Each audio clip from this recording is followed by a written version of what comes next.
kami mendapat informasi bahwa jajaran direksi ini akan menaikkan gaji.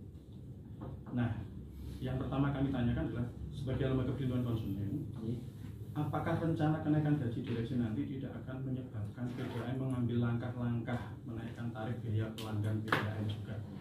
Itu satu. Yang kedua, apakah memungkinkan jika PDAM menaikkan gaji para direksinya tidak akan berpengaruh pada kualitas pelayanan pada pelanggan PDAM? Itu pertanyaan saya yang satu dan kedua. Terus ini yang perlu kami sampaikan bahwa kedatangan kami satu, jangan diperlakukan bahwa kami ini seolah-olah seperti akan berhadapan seperti musuh, seperti oposisi, momok kita dianggap seperti momok. Itu satu. Yang kedua, justru kami ini partner steering yang punya tugas untuk mengontrol kinerja PDAM dan lembaga yang lain. Yang ketiga, kami punya tugas amanah sebagai lembaga ormas LSM, ormas masyarakat, yaitu ikut menjaga dan mengontrol segala sesuatu pelayanan yang berkaitan dengan hajat hidup orang banyak. Dalam hal ini PDAM kami juga ikut punya andil, kami merasa punya tanggung jawab untuk mengawal hingga tuntas transparansinya maupun kinerjanya. Sementara itu saya dari Jaringan Komunikasi Nasional, nama saya Ananto. Saya tidak berpanjang lebar apa yang kami sampaikan, cuman saya mengutip apa yang disampaikan oleh Dewas kemarin di RDP. Ini dari Dewas, dalam hal ini mungkin Pak Elmi tidak hadir, bisa diwakili Pak Eka, bisa memberikan jawaban. Mengeluarkan satu statement pada saat RDP, rapat dengan pendapat bahwa Perumda itu bangkrut dalam kurun waktu 1 atau 2 tahun ke depan jika tidak menaikkan tarif dasar maupun perawatan. Statement ini dia mendasarkan pada apa? Apakah teori ekonomi? Apakah ini bukti atau fakta? Kalau ini bukti, tolong dari PDAM dalam hal ini terus Perumda Laut Peta memberikan laporan neracanya kayak seperti apa gitu. Jadi jangan sampai membuat satu menjustice Perumda Laut Tirta itu yang disampaikan oleh Dewas itu bangkrut, tapi tidak membaca neracanya. Apakah, maaf, Pak Elmi ini punya sertifikat auditor atau tidak yang mengeluarkan itu? Iya ya. Tolong dijawab. Kamu bisa jawab. Ya. Ini satu. Maaf ya. Bicara Komnas memang seperti itu. Satu. Maaf. Ya. Yang kedua, apa yang disampaikan oleh direktur kemarin di ADP dipotong oleh Pak Elmi, seakan-akan bahwa seakan-akan Pak Direktur tidak bisa memberikan penjelasan secara administrasi. Dari pertanyaan kemarin kalau saat itu tak ikuti, itu adalah Ketua DPRD memberikan pertanyaan pada Direktur. Jadi dasarnya apa untuk menaikkan gaji? Dasarnya apa? Tapi jenengan selaku direktur tidak memberikan jawaban secara dasarnya, mungkin apa itu bahwa keuangan PDAM ini laba atau rugi, tapi sudah dipotong Bapak. Ini ada apa ini di sini? Ini ada tujuan apa dari Dewasnya Elmi, Pak Elmi? Ini ada tujuan apa? Tanda tanya bagi kami dari aktivis ini, tanda tanya. Ya, sikap yang tidak baik lah. Kalau memang terbuat, mari kita transparan. Saya minta neracanya kayak apa, nanti akan kita lihat untung atau rugi.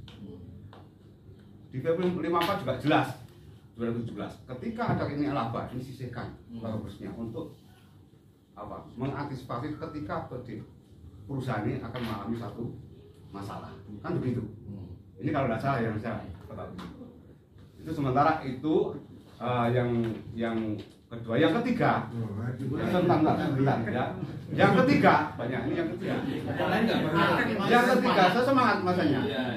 Yang ketiga, jadi dewas direksi kemarin itu semua bohong. Bohong kalau tidak memberikan fakta atau buktinya. Saya minta faktanya saja. Kami dari minta faktanya. Jadi supaya tidak terjadi nanti apa? Dari teman-teman ini melakukan class action. Kita akan membantu, Pak. Akan membantu kalau memang itu kita transparan gitu. Nah, seperti apa yang disampaikan oleh Pak Direktur kemarin, bahwa Perumda Laut Teta dari urutan ranking 19 menjadi 9 itu tahun 2002.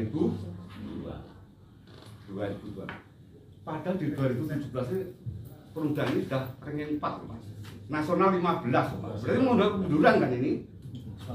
Suatu kemunduran kalau saya baca.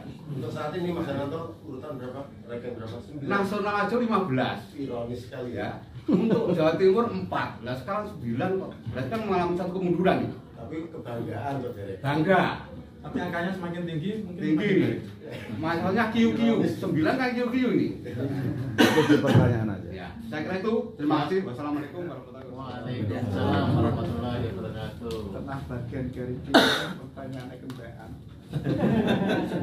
Oh iya. Jadi gini, bapak-bapak yang terhormat semua di sini, ibu juga Ibu, saya mau mencoba sedikit menyimpulkan saja. Pak Rudi dari mana tadi? Saya dari lembaga edukasi swastika, lembaga yang berusaha untuk mencerdaskan masyarakat dengan kemampuan terbatas. Oh Pak Ganjai. Jadi saya mencoba sedikit menyimpulkan. Yang pertama, kemarin waktu Kamis tanggal 8 Desember itu di ruang DPRD, itu panjenengan selaku direktur penguasa di sini mengatakan akan naik gaji. Tentu proses permohonannya sudah melalui mekanisme yang mengaturnya. Dan itu saya pikir sah dan boleh. Akan tetapi kami sebagai masyarakat hanya ingin tahu saja sebenarnya alasannya apa sih? Alasan bukan dasar mekanisme, alasan gaji. Alasan. Yang kedua, mestinya ini saya sampaikan ke Pak Helmi ya. Sayang Dek Helmi nggak ada ini. Ada acara Pak di. Oh, ada acara ya? Di Sarangan ini. Oh, ada sarangan. Mestinya mau saya sampaikan ke Dek Helmi. Juga seperti yang mau saya sampaikan ke Pak Direktur Utama terkait beliau mengatakan akan bangkrut itu kajiannya dari mana, angkanya seperti apa, ukurannya seperti apa, itu harus jelas. Karena begini Pak Dir dan semua yang ada di sini, di Magetan itu menurut pengamatan kami banyak sekali ketidakjelasan, dan ketidakjelasan itu terlalu dibiarkan menjadi semua tidak jelas.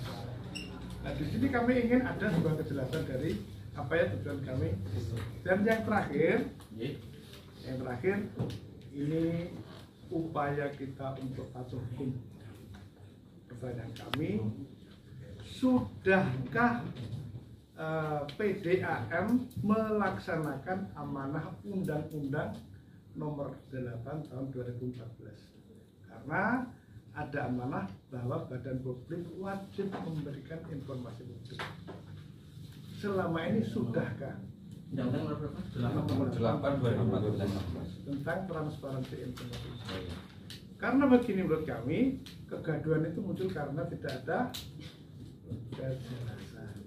Kalau semua dinas itu patuh hukum membuat PPID terkait pelaksanaan Undang-Undang Nomor 8 tadi, nomor 14, saya pikir antara pemimpin yang dipimpin tidak akan ada jarak. Sementara yang terjadi kan begini Pak, ketika saya punya ini mobil plat merah, tahu LSM di sana, kaca ditutup, memo Pak. Begitu lewat, wah tegel, dibuka lagi. Ini kepala dinas, jawabannya minta buka titik. Jadi ketemu LSM lagi, takut atau gimana? Ada jarak antara yang dipimpin dengan yang dan ini nggak boleh seperti itu. Solusinya ngopi bareng. Saya pikir Magetan akan selesai dan itu tidak akan dilakukan. Demikian dari kami.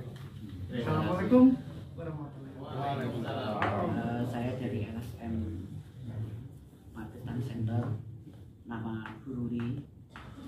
Banyak sudah pertanyaan-pertanyaan dari teman-teman dan mungkin saya juga akan ikut juga memberi pertanyaan. Jadi begini Bapak-bapak, air itu adalah sebuah kebutuhan pokok.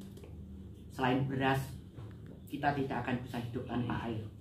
Tolong di sini dicermati lagi, ditelisik lagi bahwa negara ini mempunyai sumber, mempunyai kekayaan yang dikelola oleh negara kemudian diberikan kepada rakyat. Nih, di sini ada informasi tentang kenaikan gaji para direksi, kemudian dengan adanya kebangkrutan akan menaikkan tarif dasar air. Nah, setiap perusahaan itu akan ada penjabaran tentang tata cara, tidak ujuk-ujuk karena sesuatu kemudian direksi, oh ini gajinya dinaikkan semua, tidak ujuk-ujuk Pak. Semua itu ada tata cara dan saya yakin Anda juga di sini semua ini dibicarakan, tidak dengan Bapak, mungkin ada KFPM-nya, mungkin ada Dewanya, mungkin ada Pak Eka-nya dan yang lain-lain. Jadi ketika itu dibicarakan, Pak Rudi tadi tanya alasan, saya tanya tujuan Anda itu apa? Tujuan ini nanti dinaikkan, apakah satu karena meteran seluruh Magetan ini akan diganti, atau karena gaji yang akan dinaikkan? Tolong nanti diberi jawaban tujuan dari rencana kenaikan ini nanti. Kenaikan gaji Mas. Kenaikan gaji, termasuk kenaikan tarif nanti kan akan seperti itu Pak. Kalau gaji naik, nah kata Pak Gun tadi kan gitu. Kalau gaji naik kan otomatis itu akan dinaikkan. Coba nanti kita gombale samin. Iya toh. Kalau itu nanti gajinya naik, terus airnya gak dinaik nih, gombale samin tuh Pak. Otomatis no, gombale samin. Teori ekonomi pasti akan berkata seperti itu. Nah, makanya saya tanya tujuan itunya apa? Apa tujuannya untuk membayar direksi yang sudah dibicarakan bahwa si A mendapatkan ini dengan tambahan sekian, atau dengan tujuan, lah ini meteran mau saya ganti semua, pipa-pipa ini tak ganti semua. Padahal kalau kita masang pipa, Bu, ini urusan PDAM. Oh iya Pak, kalau 100 meter ke sini ini urusan Ibu. Nah, kita nggak ngerti. Ya wes, nah, ini aturan-aturan itu ya wes Pak. Jadi yang nggak misal, ini sudah terbukti saya sendiri. Saya ganti pipa. Saya juga habis pasang baru. Bu, ini yang sini urusan PDAM, nggih. Yang sini urusan Ibu. Nah itu lewat orang loh Pak. Rumah saya di sini loh. Itu ada enggak Pak meteran yang untuk saya, kemudian ada penjelasan ini diganti. Wah Ibu datang aja ke PDAM. Semoga yang seperti ini hanya saya yang alami dan yang lain tidak. Untuk datang ke PDAM itu tadi loh. Kalau saya datang ke PDAM itu saya mau tanya ke siapa, mau nyedui Pak Anam aja saya repot. Anam ini apa ini? Yang ini Kan ada dua, kan Anamnya ada dua. Jadi jelas tadi tujuan naik ini untuk apa dan bagaimana nanti mekanisme kenaikannya. Ya, terima kasih dari saya. Sekian. Wassalamualaikum. Saya hanya menanyakan satu poin saja tentang teknis, bahwa di PDAM ini salah satu direksi telah mengalami atau melakukan tindak pidana yang sudah divonis di Madiun itu 18 bulan.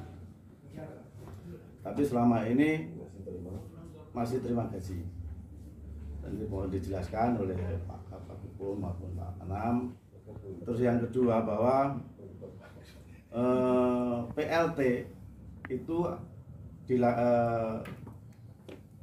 ditunjuk oleh atau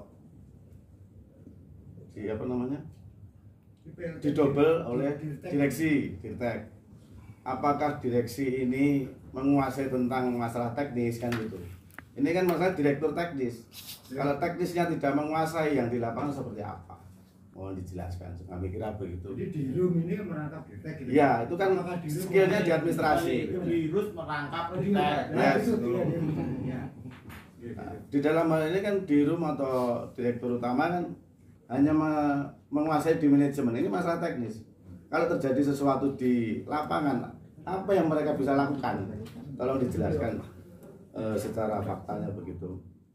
Kami kira begitu.